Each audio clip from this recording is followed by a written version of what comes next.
Então, pessoal, vamos continuar aqui com o nosso estudo de O Livro dos Espíritos, né? Semana passada nós estudamos o capítulo primeiro ainda, nós estamos na pergunta de números 80, 81, aliás, na pergunta números 79, 80 e 81. Hoje a gente vai continuar com a pergunta de número 82, levando, então, o nosso entendimento, a forma que nós compreendemos o Livro dos Espíritos, para apreciação e para a avaliação dos nossos irmãos, dos amigos, irmãos e irmãs, né, que estão aí do outro lado assistindo aos nossos vídeos.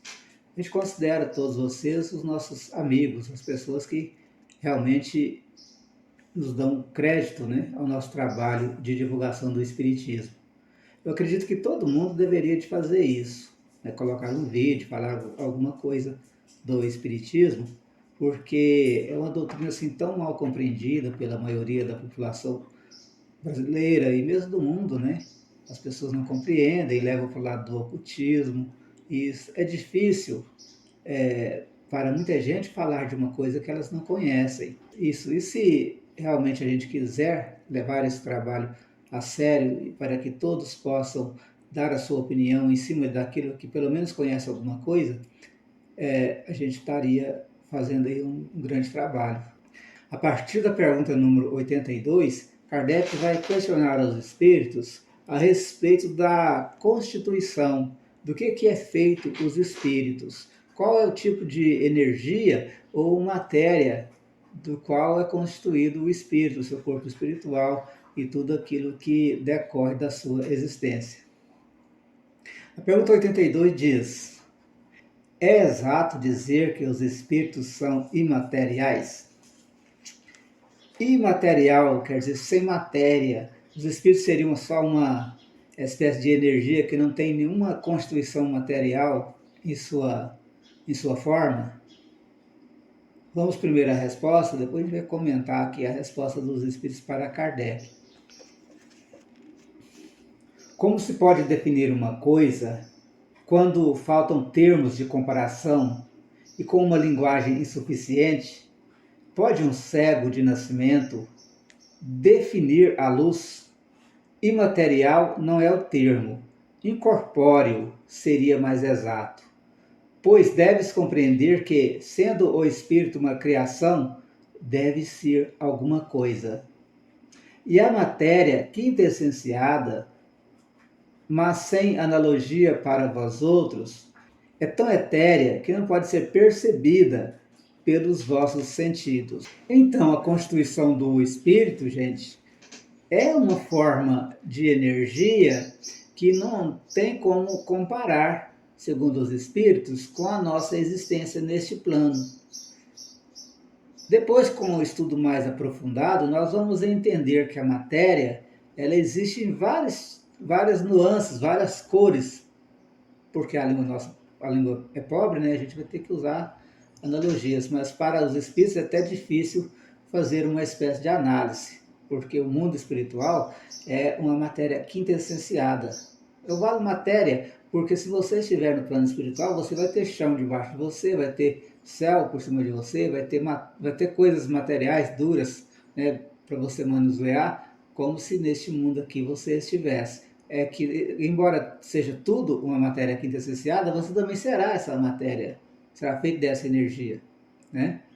E a gente fala matéria porque talvez falta para nós uma palavra, né, mais apropriada para isso. Aí Kardec também vai fazer um comentário a respeito dessa resposta dos espíritos.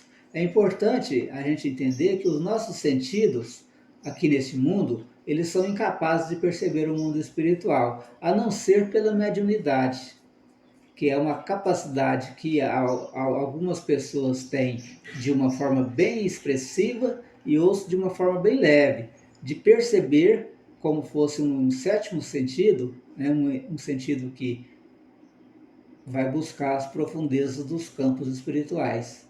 Dessa forma, o homem, o ser humano, não perdeu totalmente o contato com o plano espiritual de onde ele veio, através então da mediunidade. Kardec então ele vai fazer uma observação a respeito. Dizemos que os espíritos são imateriais, porque a sua essência difere de tudo que conhecemos do nome sob o nome de matéria.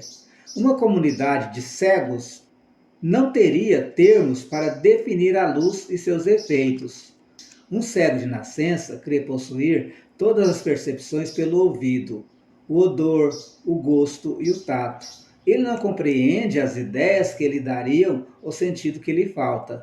Da mesma forma, com relação à essência dos seres sobre-humanos, somos verdadeiros cegos. Não os podemos definir senão por comparações sempre imperfeitas ou por um esforço da nossa imaginação. Então observe bem que o cego que nunca viu a luz, não aquele cego que ficou cego depois de um tempo, mas aquele que já nasceu com essa deficiência, você vai falar da luz, ele vai poder apenas imaginar como seria a luz. Você vai falar das cores, ele só vai ter condição de imaginar como seriam as cores. Ele não vai ter condição de saber realmente como são as cores. Assim os espíritos comparam a nossa observação a respeito do mundo espiritual. Nós podemos falar sobre ele, nós podemos tentar entender, tentar fazer comparações, mas não chegaremos a visualizar da forma correta como ele realmente é, a não ser se você tem a capacidade mediúnica. A capacidade mediúnica muitas vezes leva o ser humano, né, a ter uma visão bem aproximada ou talvez quase exata do plano espiritual. Talvez, se você estiver observando os seus sonhos, né, quando a gente dorme, geralmente algumas pessoas se deslocam do corpo e têm contato com esse outro plano. Às vezes, se você considerar esses sonhos, você terá talvez uma ideia mais aproximada do plano espiritual, através do sonho, através desses contatos que nós temos muitas vezes quando estamos em estado de sono, né? Quando estamos dormentes, dormindo, e aí nosso espírito se desloca do corpo e muitas vezes tem contato com este outro plano. Então vamos para a pergunta número 83, acelerando aqui para que não gaste aqui muito tempo no vídeo. Os espíritos têm fim? Compreende-se que o princípio de onde eles emanam seja eterno, mas o que perguntamos é se a sua individualidade tem um termo, e se, num tempo dado, mais ou menos longo, o elemento de que são formados não se dissemina e não retorna à massa de onde saiu. Como ocorre com os corpos materiais? É difícil de conceber-se que uma coisa que teve começo possa não ter fim.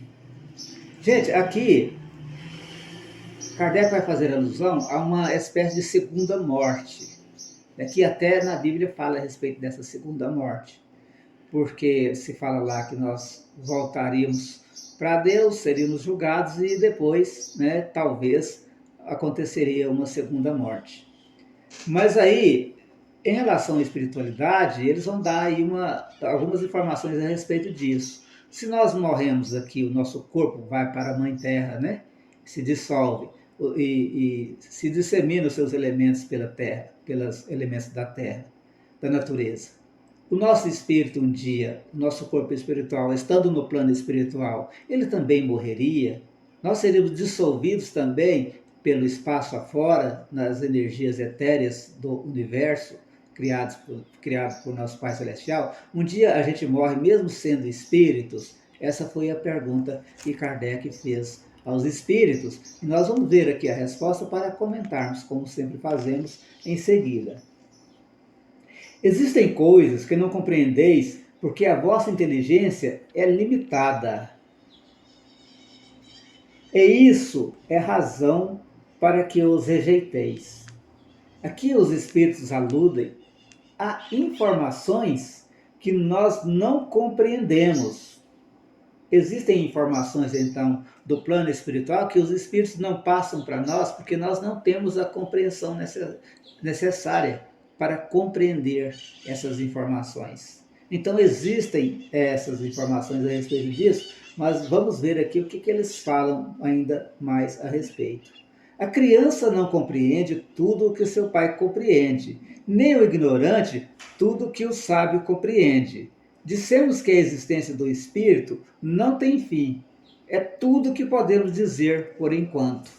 Então, a existência do Espírito, na verdade, desde que ele tenha o seu princípio para desenvolver a sua sabedoria, essa existência não vai terminar.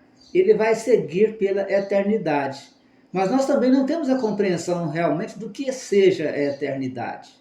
O que dá para nós, com humildade, entender é que a eternidade é algo muito profundo, né?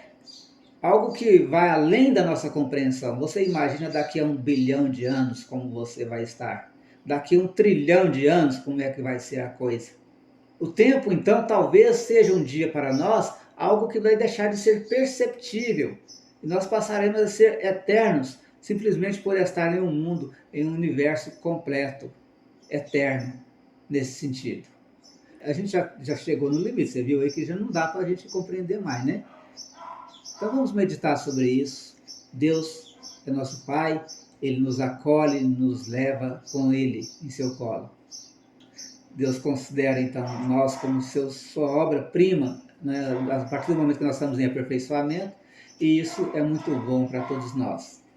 Jesus abençoe, ilumine. Na próxima semana eu vou fazer o estudo com vocês de mundo normal primitivo, que é a partir da pergunta número 84. Beleza?